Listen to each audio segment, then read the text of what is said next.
wow, it's pretty sick. Panzini, bananini, wah, wah, wah. How did it get to this?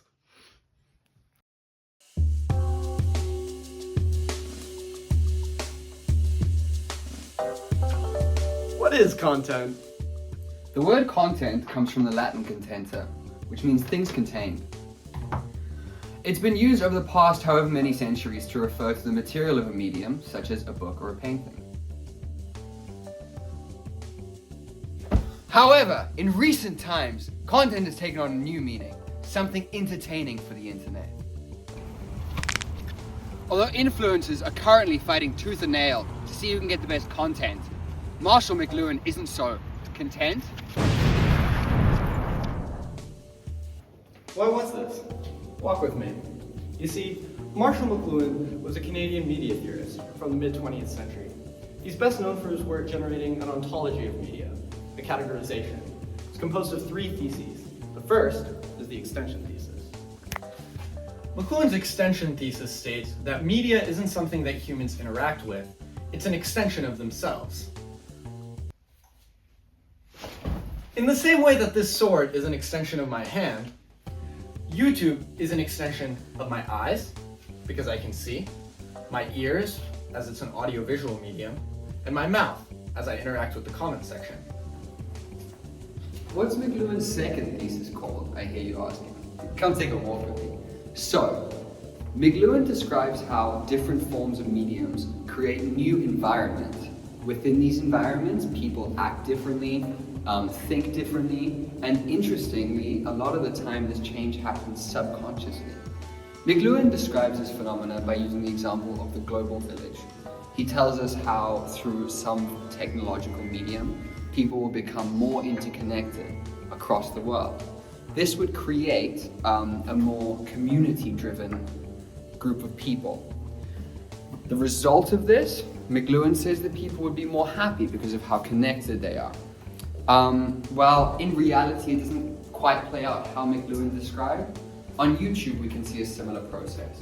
You can log on to YouTube, scroll through the recommended page, and find some videos you enjoy. From there, you'll stumble across your favorite creators creating these videos, and you can become an active member of their community. You can comment under their videos, subscribe, and join Discord servers. Eventually, you'll become used to this constant rollout of media from this creator, and this will all become normalized to you. Interestingly, when this happens, the world becomes a stage on which these YouTubers perform. Snack break. Hey man, I'm back! Here you go, I saved you one. Oh, thanks man, I just lost. YouTube has a lot of types of content, right? Whether it be gaming, ASMR, educational content, and many more. So with so many types, surely to understand YouTube's effects, it really depends on what kind of content we're talking about. Well, McLuhan actually refutes this statement, saying that it doesn't actually matter what the content is. What really matters is the medium. That's the anti-content thesis.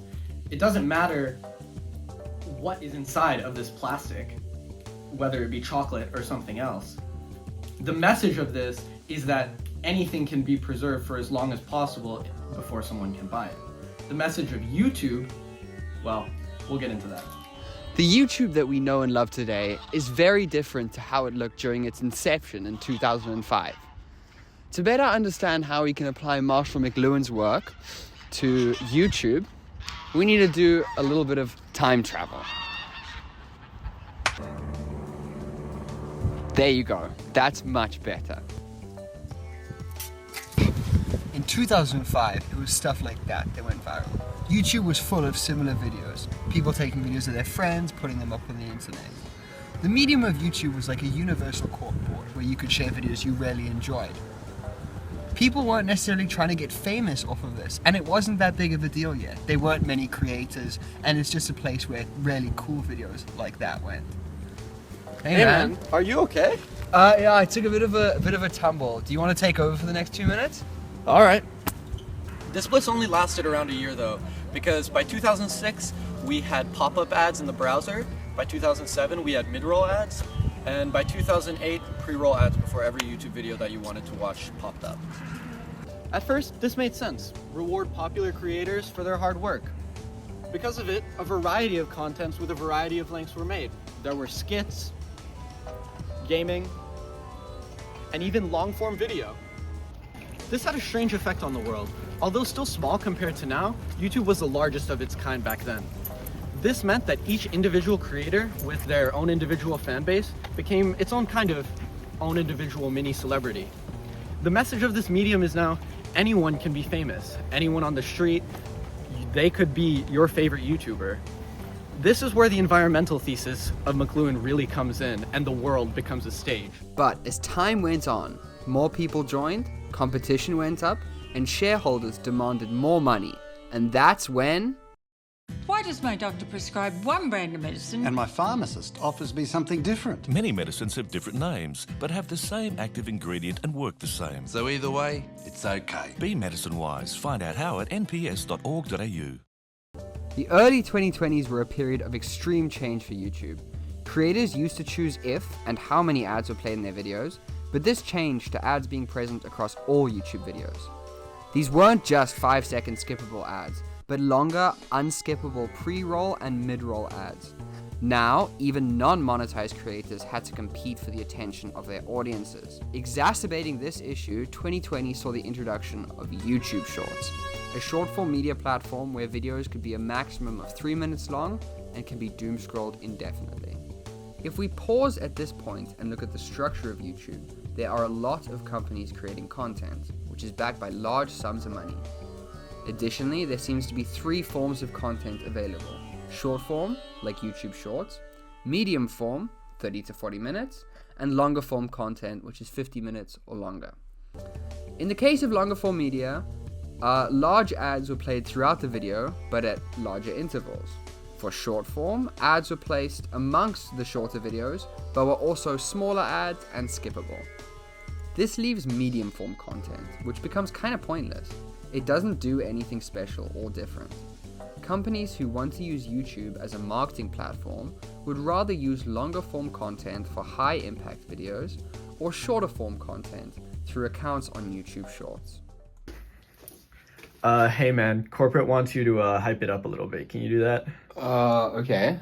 McLuhan's anti-content thesis perfectly describes how this degradation of YouTube took place.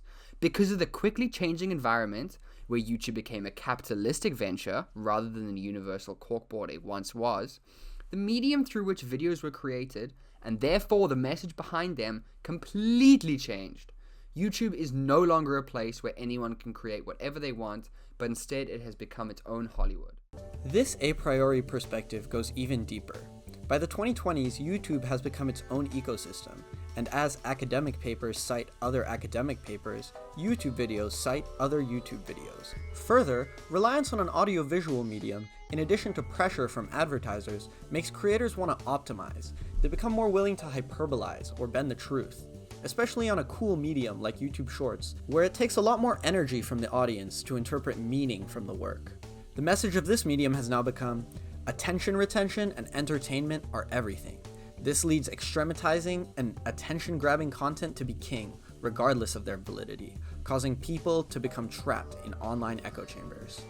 Overall, we can see how the medium of YouTube affected our content. Information was dispensed vaguely, with no real thesis. We referred to other videos, rather than academic sources. We relied on gags and comedy to keep attention. Even the most academic information was delivered in an informal manner.